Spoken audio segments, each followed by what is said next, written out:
Está começando mais um podcast Tendências e Negócios. Eu sou Fernanda Feitosa, consultora financeira, e estou mais uma vez ao lado da minha fiel escudeira, Elisete Carvalho, sou assessora de investimentos. Hoje a gente vai falar sobre um tema muito necessário, não só para o empreendedor, mas para todo mundo. A gente vai falar sobre burnout, ansiedade, depressão. Para isso a gente trouxe uma sumidade no assunto. Ana Paula Rawat, ela é psicóloga clínica, pós-graduada em teoria cognitivo-comportamental, especialista em psicologia positiva, coach integral sistêmico e é vice-presidente da Ampare. Ana, é um prazer recebê-la, seja muito bem-vinda. A gente vai ter muito o que conversar, porque infelizmente esses temas estão em alta. Por quê? Porque muita gente sofre disso, mas... É verdade. Eu queria agradecer a vocês essa oportunidade de estar aqui, porque falar sobre as questões mentais, nem vamos chamar transtornos, nem problemas, as questões mentais é sempre muito importante. Por quê? Porque todos nós, o tempo todo, estamos lidando com isso, ou com nossas questões, ou com a do outro. E aquela coisa, se a gente não administrar nossas questões mentais, não vamos administrar dos outros. E é muito importante para a harmonia dos negócios da sua vida, tanto pessoal como profissional. Ana, na verdade a gente se preocupa com tudo na vida, né? A gente se preocupa com os nossos negócios, com os nossos filhos, nosso marido, nossa empresa, mas lá no rabo da fila a gente vai se preocupar com nossa saúde mental. E principalmente com a velocidade que a vida toma, as cobranças, as novas necessidades que antes não existiam, tomam lugar na nossa vida e com certeza na nossa cabeça. E eu queria entender um pouquinho mais sobre a nova onda de burnout, como é que esse negócio surgiu, porque até 15 anos atrás a gente não ouvia falar em síndrome do pânico, há 5 anos atrás a gente não ouvia falar em burnout, e agora todo mundo sofre de burnout, ou todo mundo sofre de pânico, de crise de ansiedade. Me explica um pouquinho o que é isso e como que a gente consegue identificar se alguém próximo a gente ou a gente mesmo está começando a ter alguns dos sintomas de depressão, ansiedade ou burnout. Porque na realidade, tudo que diz respeito à saúde mental está tudo muito interligado. Então, o burnout, primeiro desde a década de 70, porque aqui as coisas demoram um pouco a chegar, mas que foi falado muito na Europa por causa desse esgotamento mental lá na Europa, quando já vem a coisa da indústria, isso já veio muito falado lá. Aqui a gente está falando recentemente, como você diz, tanto do burnout como do pânico, mas esses conceitos, essas patologias já existem há bastante tempo. O que é essa síndrome é caracterizada? Primeiro por esse esgotamento mental e físico, tá? Ok. E aí o que é que nos leva? Devido a um estresse crônico. Só que o que é que acontece? O que é que a gente vê? As pessoas associam muito esse burnout ao ambiente estressor do trabalho. Também, chefes, cobranças, então isso muito pressiona o indivíduo. Só que o que é que a gente vê também na prática? É uma questão muito interna, porque há uma exigência interna muito grande. Então existe o ambiente que cobra da competitividade, existe. É um ambiente desfavorável, mas existe uma condição mental de pessoas que geralmente são muito competitivas, pessoas que são muito exigentes, se cobram muito, que aí elas aumentam o estresse dentro delas. Por quê? Várias pessoas, inclusive, trabalham nas mesmas empresas e não tem. Por quê? Porque elas não fazem questão de estar no destaque, elas não fazem questão de estar tudo perfeito, não. Elas trabalham numa condição normal.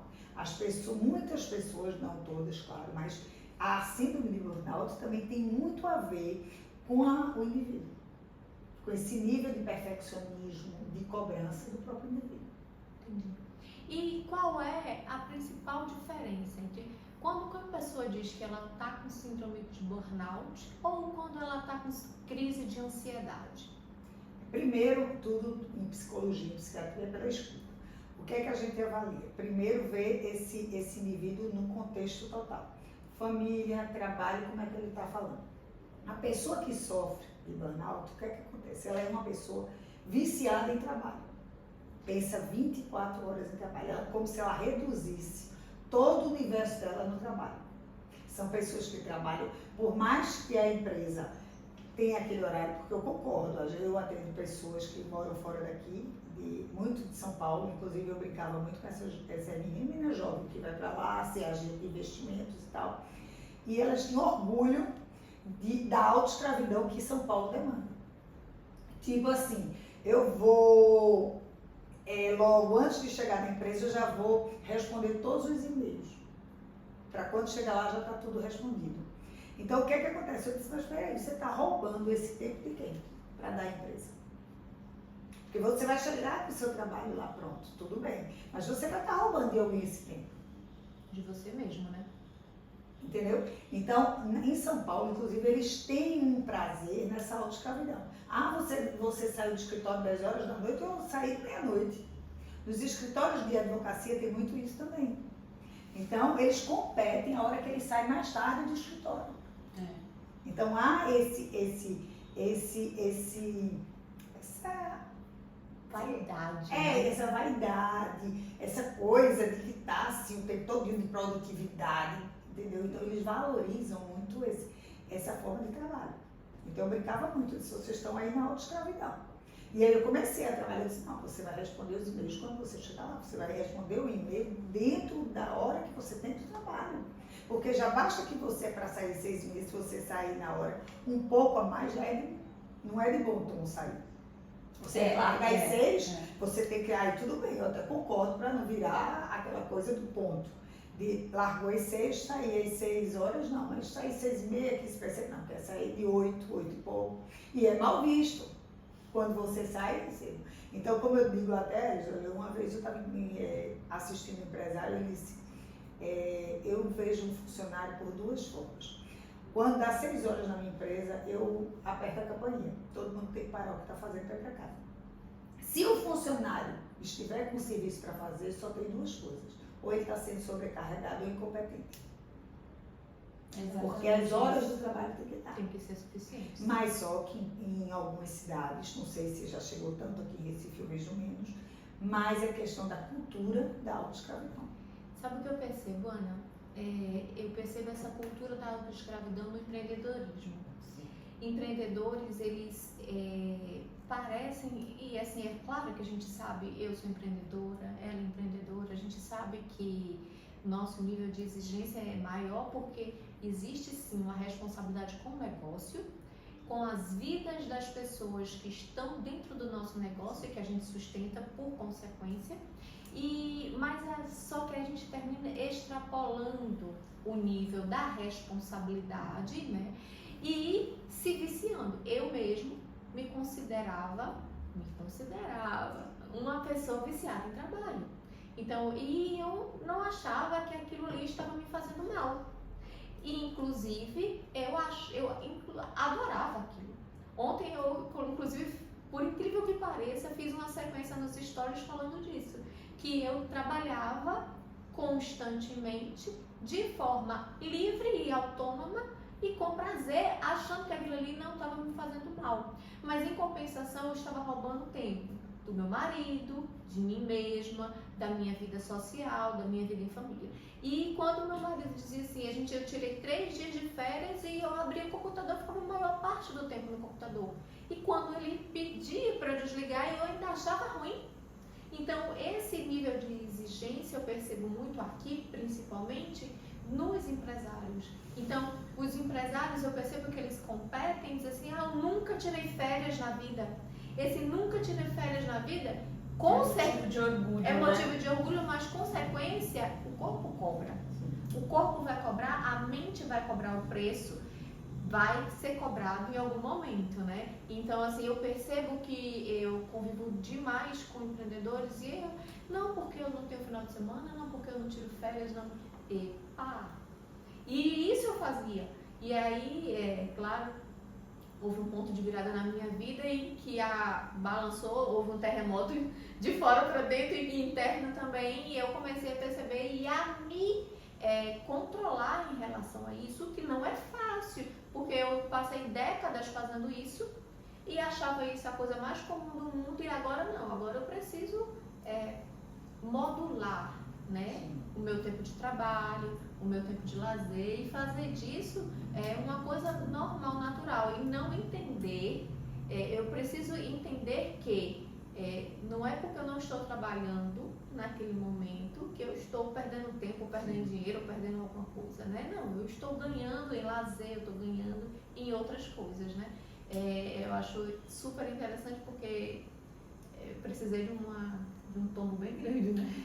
Você falando de São Paulo, eu sou paulista e vivi isso muito, né? Trabalho em banco há mais de 20 anos, então é exatamente isso, né? Assim, eu chegava no trabalho às 8 da manhã, eu tinha uma filha de 6 anos, nós ficava na escolinha e era 8 da noite e eles ligavam pra mim: oi, você vai vir buscar sua filha?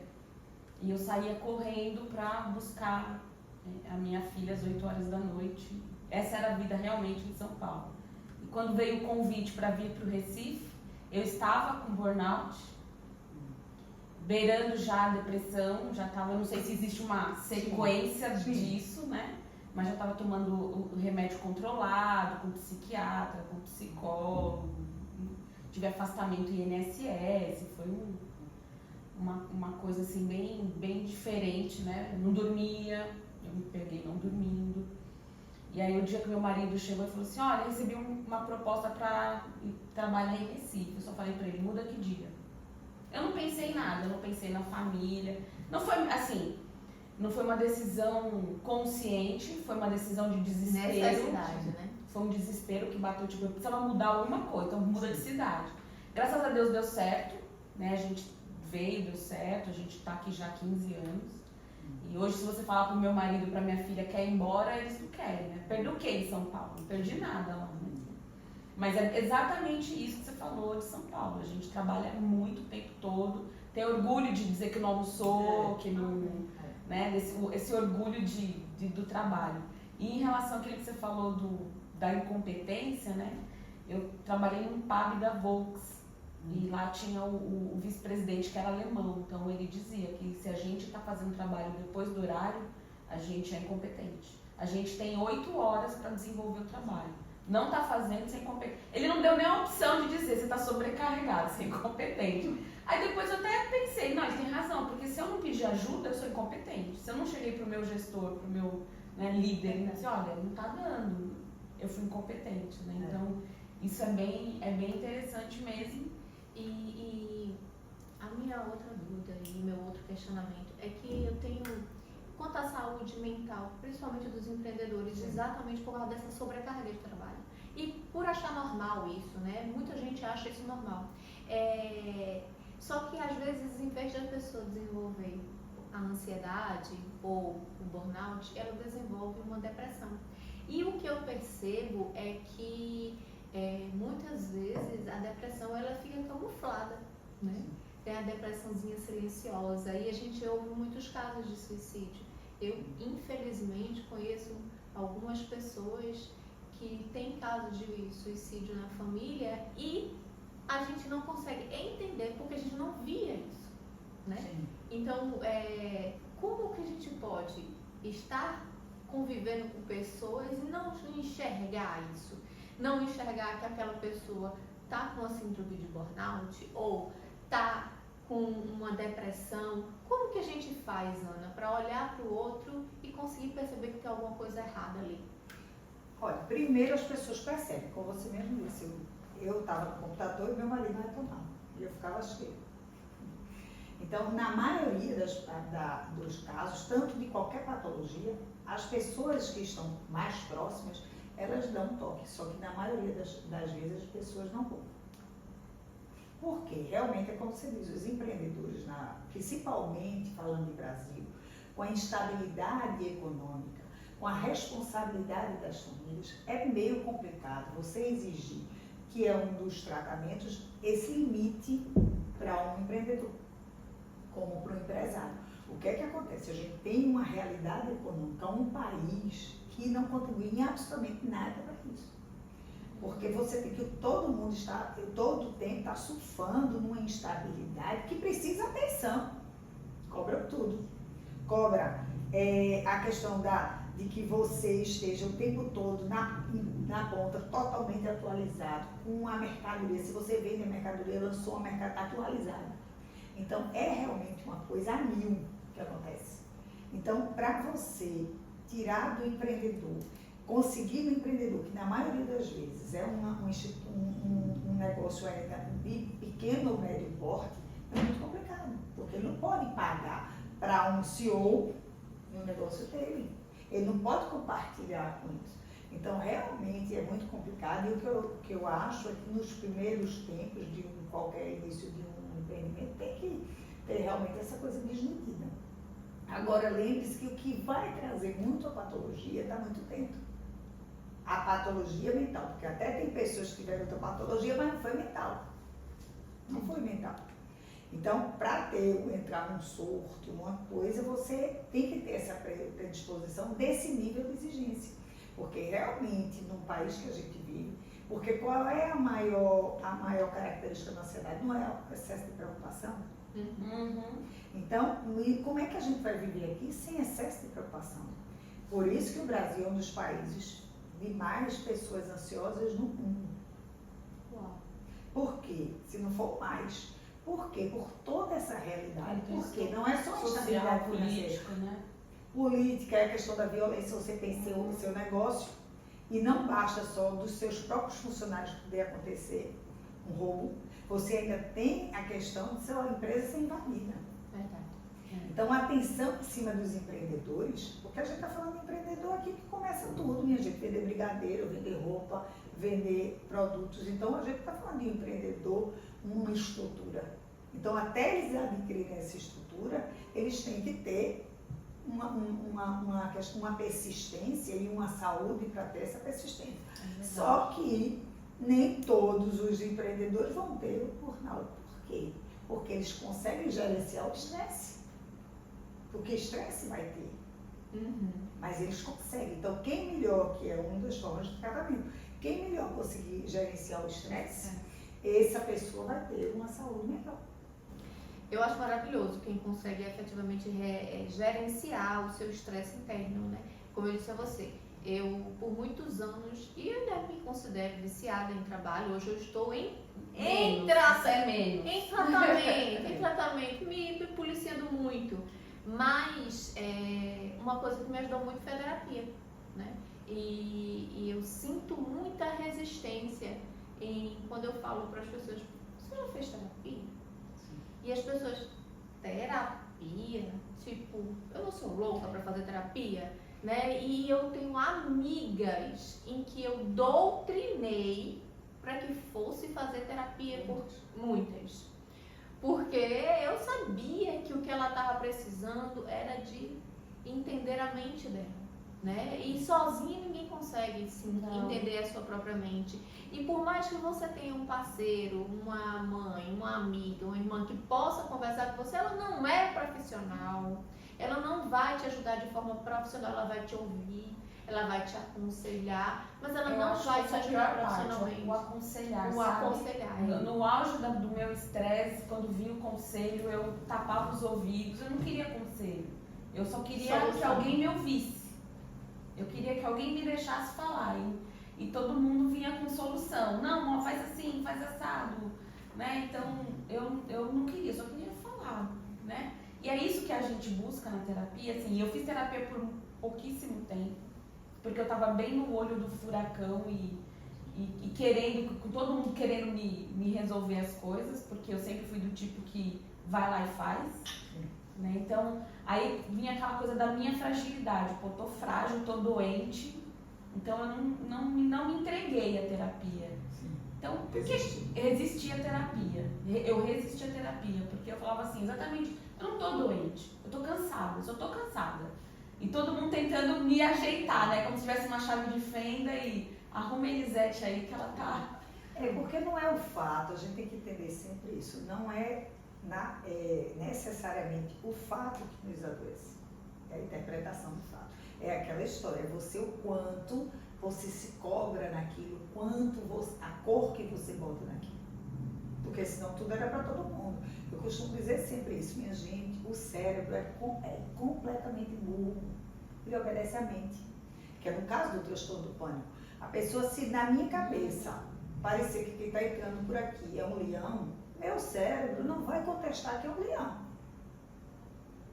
Tem um filme maravilhoso, inclusive sobre isso, né? Aquele do Pi. Como é o nome do Pi? É daquele do tigre. Do tigre. Pronto. Exatamente. Então é isso que você. Esse não. É isso que você tem que entender. E é isso que as pessoas também resistem e dizem assim, mas eu não quero mudar.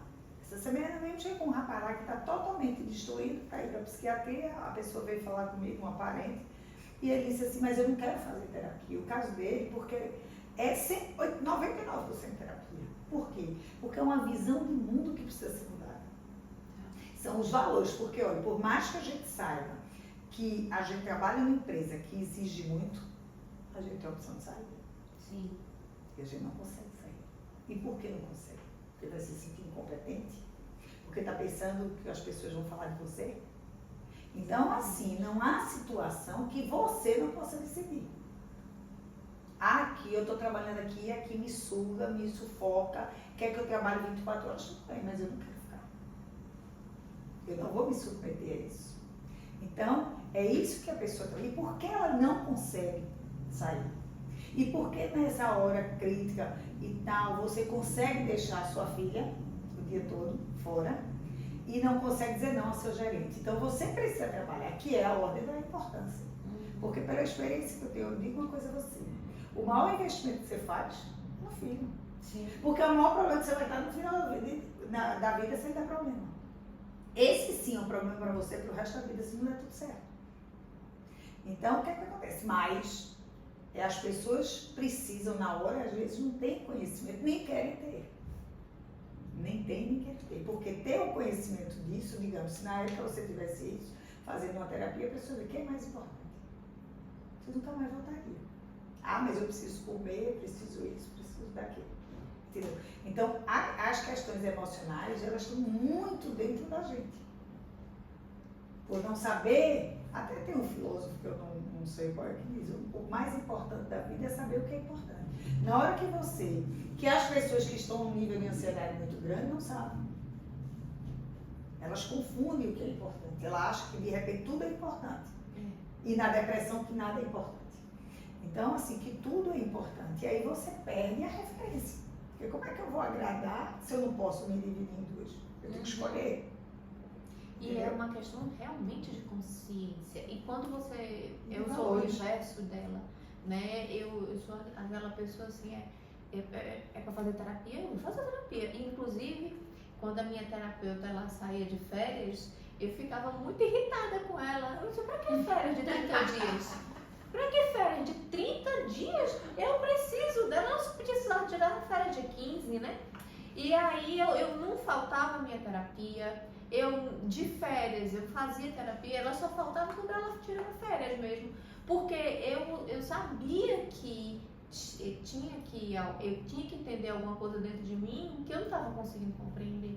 E essa aceitação. Mas eu dizia para minha terapeuta, meu Deus, ela enfiou a faca aqui, mas ela não se achou satisfeita, ela rodou. E eu ficava lá remoendo. Esse remoer, né? É que é o negócio. Porque quando você remoe, e assim, tem frases ainda que eu continuo fazendo terapia, né? Eu tive alta, fiquei indignada, porque fui liberada, né?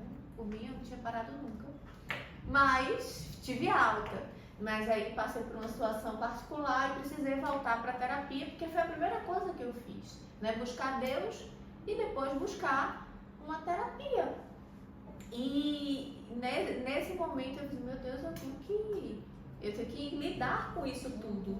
E isso é o que as pessoas não se... Eu sou uma pessoa assim de dizer assim, olha, eu vou fazer, faço, me esborracho para fazer.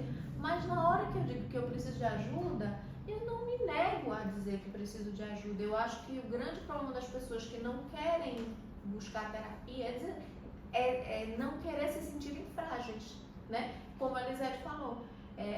Mas eu não estou doente, eu tô cansada. Não, amor, você tá doente, você não tá sabendo escolher. Você não tá sabendo, né, Importância das dar coisas. importância ao que é importante. Então, você tá doente.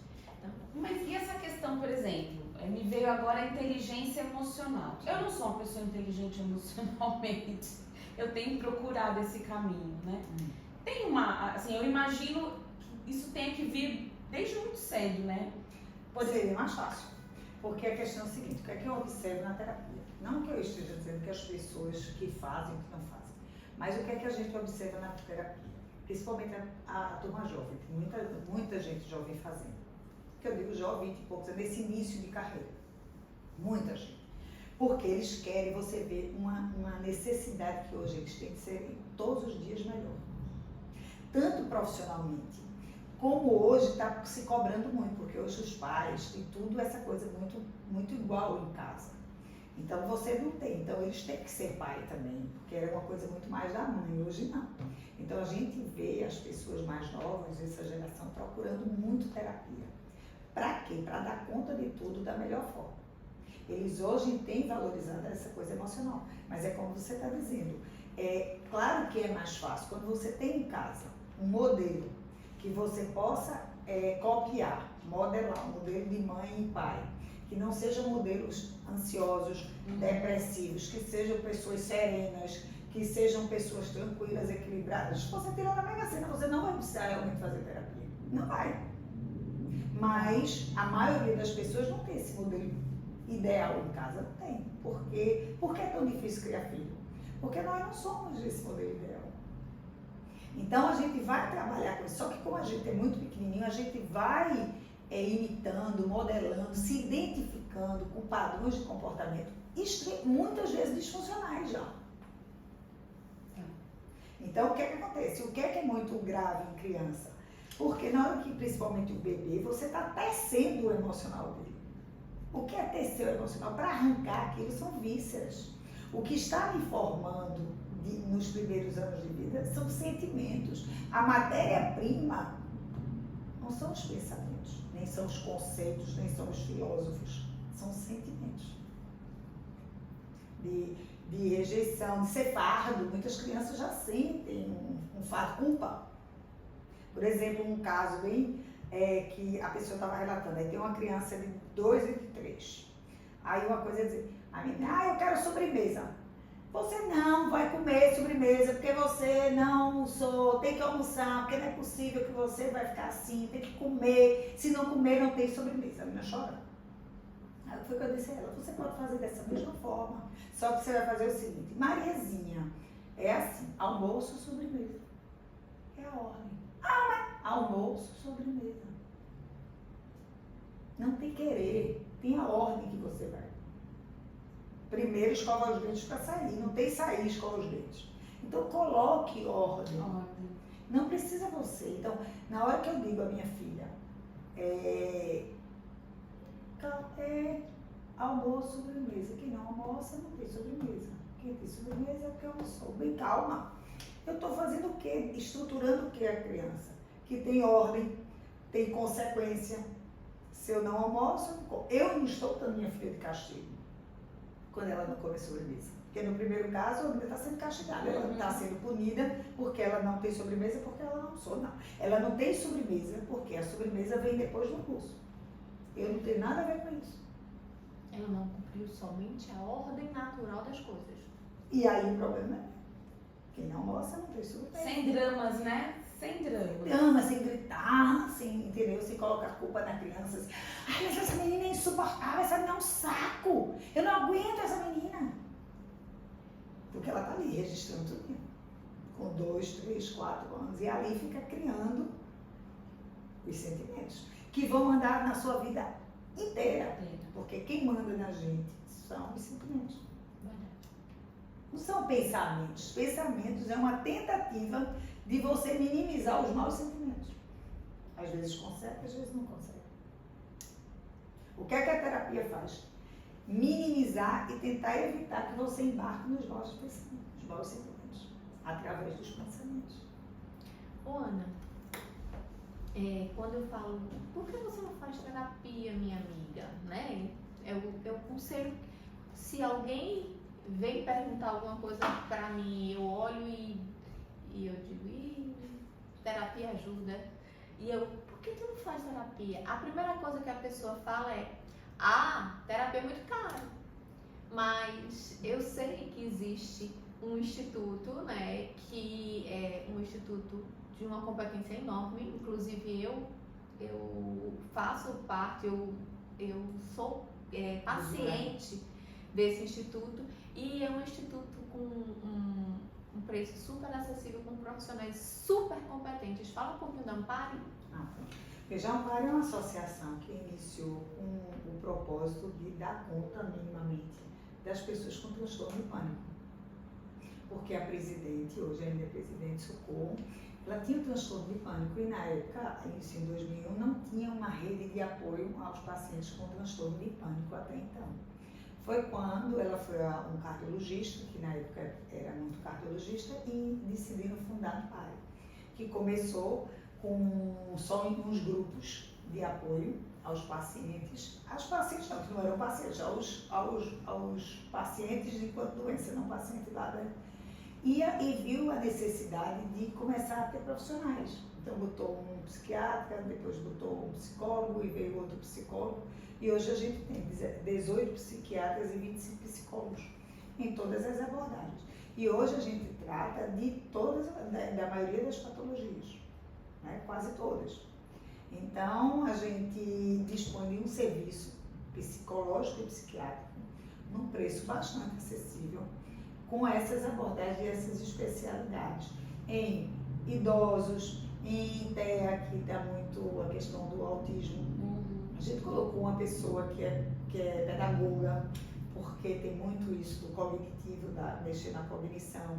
Então a gente tem uma rede de tratamentos, neuroavaliação, que o pessoal hoje procura muito, fazer uma avaliação neuropsicológica para enquadrar em que nível está meu TDAH, meu TEA, meu TOC. Então ela dá mais ou menos, ela vai lhe dizer o quanto você tem a predominância de tal patologia. Então hoje a gente tem essas pessoas que nós trabalhamos o dia inteiro, abrem de 7h30 às 7h30 da noite todos os dias, e sábado até 1h30 da tarde. Para as pessoas dizerem, eu trabalho mais, tem sábado, tem. Entendeu? Tem online? Tem. Tem presencial? Tem.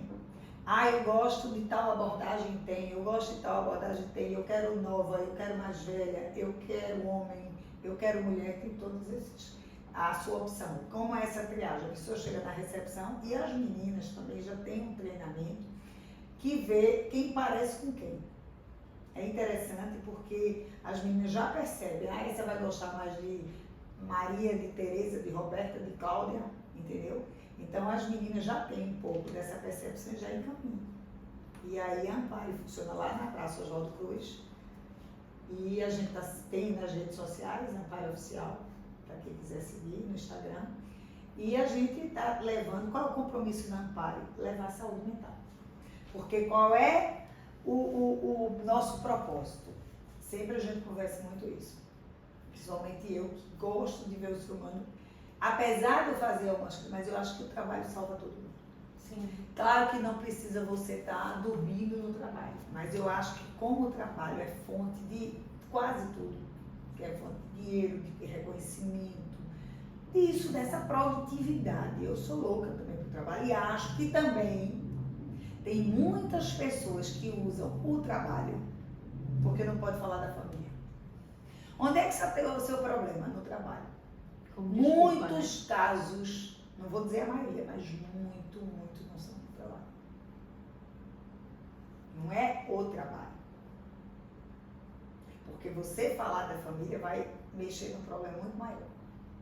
Então eu digo que o fruto da minha infelicidade, o fruto da minha exaustão, o fruto das minhas preocupações ao trabalho, é meu chefe, é meu colega de trabalho. Eu nunca tinha pensado nisso. Muito. Por isso que a terapia faz a gente pensar. Então você desloca, você transfere para o trabalho, porque o trabalho todo mundo aceita, não pode falar nada. Se eu falar que meu chefe está me perseguindo, todo mundo vai dar um jeito, é isso, trabalho está difícil, mas se eu disser que meu marido me chateia, deixa seu marido. Então, eu vou falar dos meus filhos? Vou falar dos meus filhos. Vou falar do meu marido? Não vou falar do meu marido. Vou falar das minhas angústias. Mas falar, meter o pau no trabalho, pode.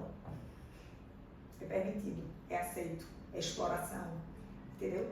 Então, você tem que ter uma visão muito macro mesmo do ser humano.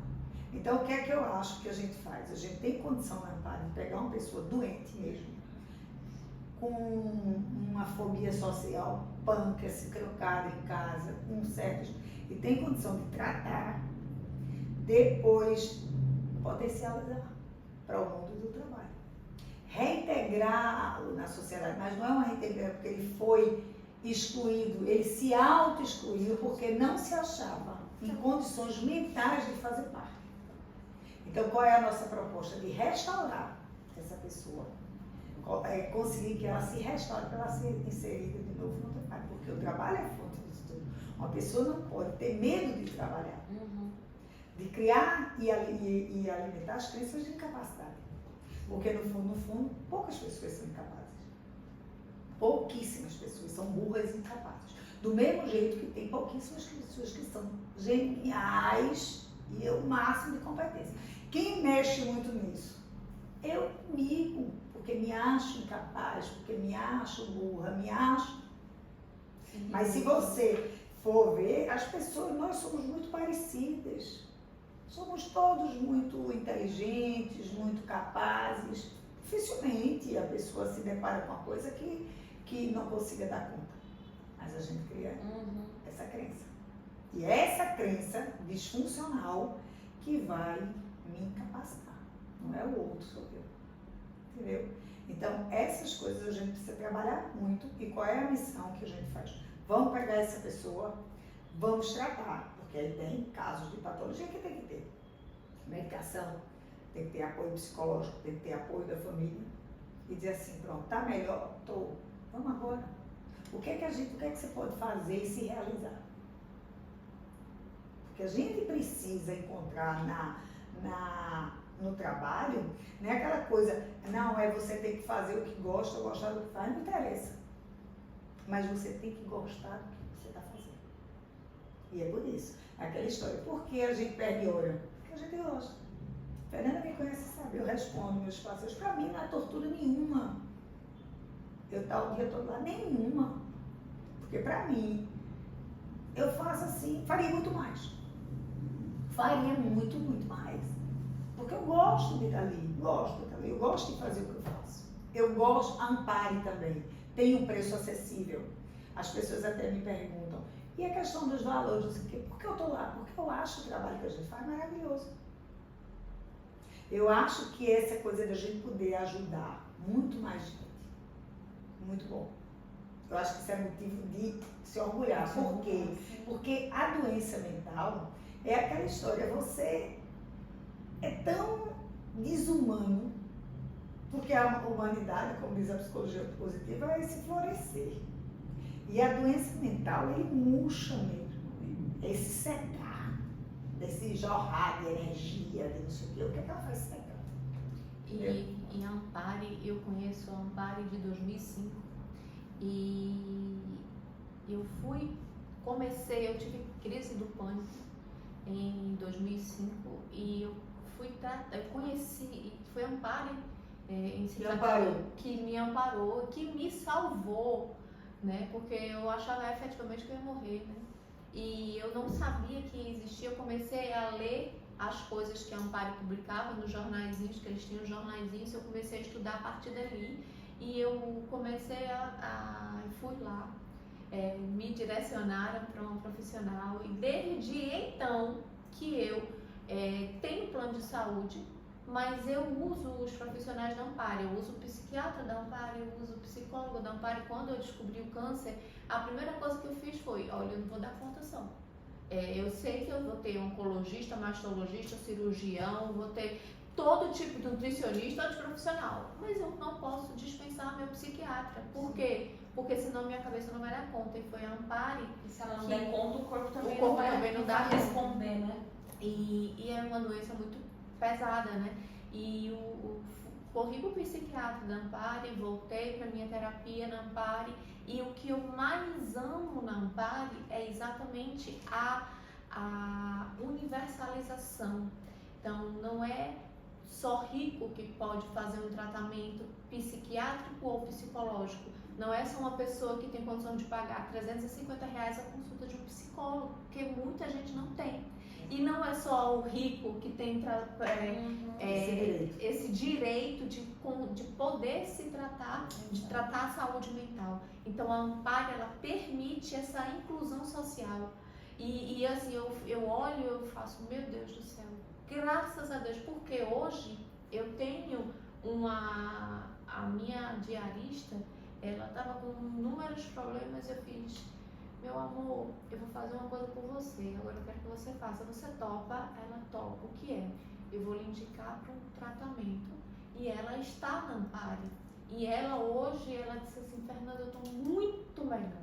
Graças a quem? Graças a Ampare. Porque ela aceitou o primeiro tratamento e tinha uma instituição para acolher ela. Então, eu saúdo Ana Paula, na pessoa que representa a Ampare, por eles fazerem esse trabalho maravilhoso. Parabéns. É verdade. E a gente sabe, as pessoas que frequentam lá, sabem do cuidado que a gente tem com as pessoas. Hoje tem um porteiro lá ao psiquiatra. As meninas da recepção, a menina que toma conta do auxiliar a serviços gerais. Então, o cuidado. A criança está ali, a criança está ali correndo, aí ela faz por conta própria.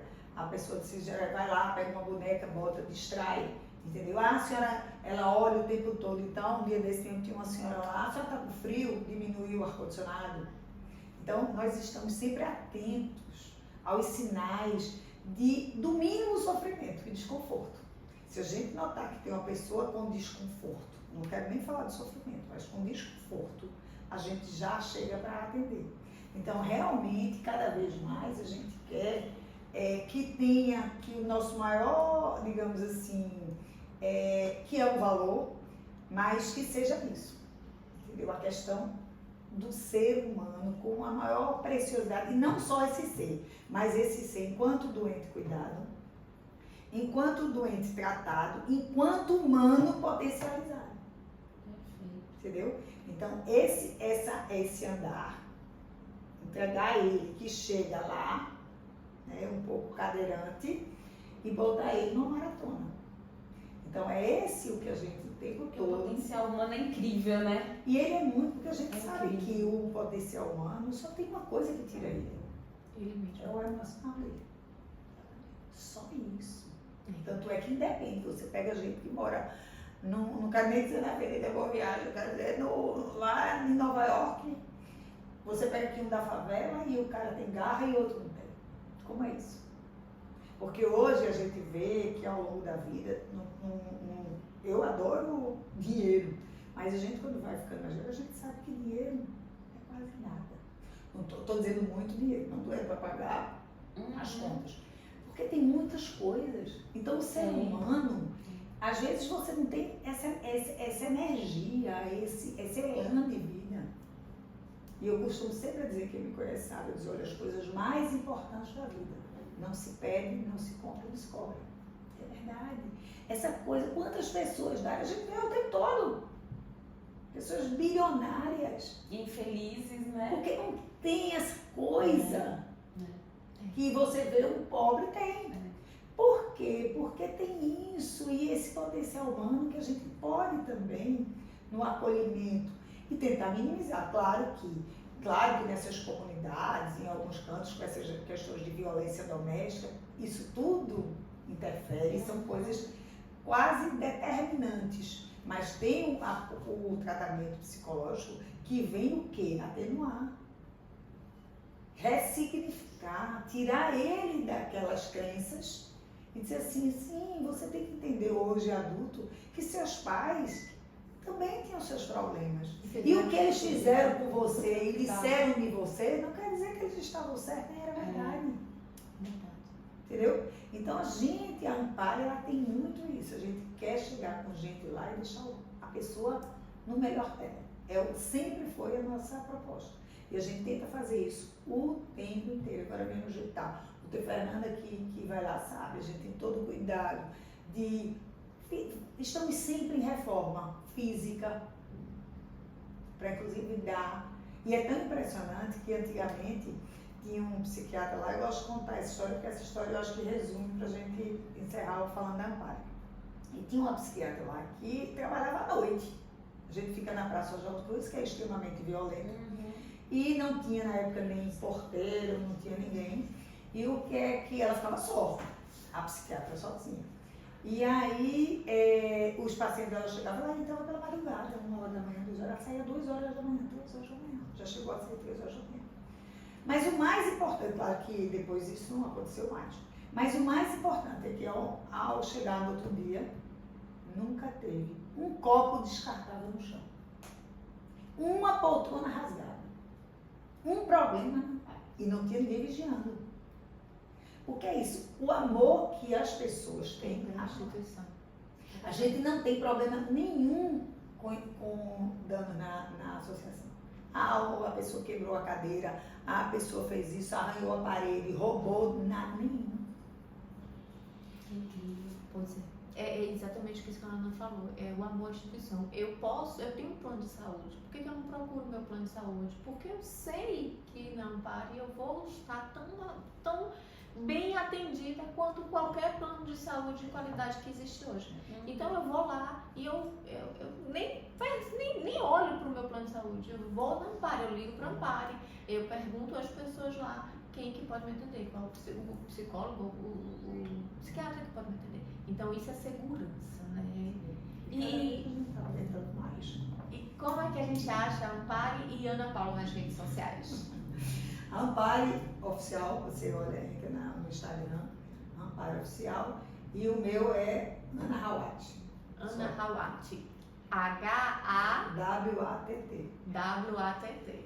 Então, Ana Paula, muito obrigada pela sua presença, pelos seus esclarecimentos. Assim, saúde mental é um tema que me toca muito, né? Acho que pela minha história de vida, particularmente, pelas minhas experiências, não só com as minhas problemáticas, né, mas também pelos profissionais que passaram pela minha vida e me remodelaram. Como você falou, eu era uma Fernanda e hoje eu, na minha terapia mesmo, Ana Paula, você sabe fazer isso, você já pensa nisso, eu já consigo construir, né? Antes não, e isso graças a muito tempo de terapia, muito tempo de tratamento e de autoconhecimento, e isso é maravilhoso. Te agradeço muito pela presença e por compartilhar isso, porque quando a gente fala para as pessoas, né, muita gente tem uma barreira, né? E quando a gente traz isso e mostra que não é porque eu faço terapia que eu sou louca ou porque eu preciso de um psiquiatra que eu sou louca, né? É porque eu me autoavalio e entendo que eu preciso de ajuda. E que existem profissionais, assim como existem endocrinologistas, oculistas, existem psiquiatras e terapeutas para ajudar na nossa saúde mental. Muito obrigada. Só para encerrar, como aqui foi voltado muito com o empreendedorismo, eu queria dizer o seguinte: qual é um sinal muito sério, e se você quiser ser beneficiado, toda vez que você tiver ou achando problema em tudo, ou com dificuldade de escolher, de tomar decisões, porque o empresário, o empregador, vive o tempo todo em tomar decisões. Sim. Toda vez que você se sentir inseguro, se você começar a duvidar, se você começar a ver problema em tudo, pisca alerta. Porque uma pessoa que tiver com a mente tranquila, a coisa vai fluir, ela não vai estar topando em muita coisa. Era isso que eu queria dizer. Eu agradeço, foi uma aula. Aqui jaz uma ex-resistente à terapia, sabe? Depois dessa aula, me converteram mesmo. A gente acha que dá conta sozinho, né? Acha que é frescura, acha que... eu costumo brincar que são dias de luta, dias de glória, sabe? Pergunto-me aí, não, são dias de luta e de glória, tem que estar tudo bem, tem dia que parece que o mundo vai acabar e você acha que Mas é muito mais do que isso, né? A terapia é muito mais do que isso, né? Assim, Para ter muito mais glória. muito mais glória do que... Exatamente. Então, muito obrigada. Foi ótimo. Foi ótimo. A gente finaliza por aqui hoje, agradecendo a Ana Paula Ravati pela presença. Foi um bate-papo super enriquecedor. E a gente volta semana que vem com uma nova temática, um novo convidado. Valeu, Elisete. Foi ótimo. Obrigada, Fernanda. Obrigada, Ana Paula. E até semana que vem.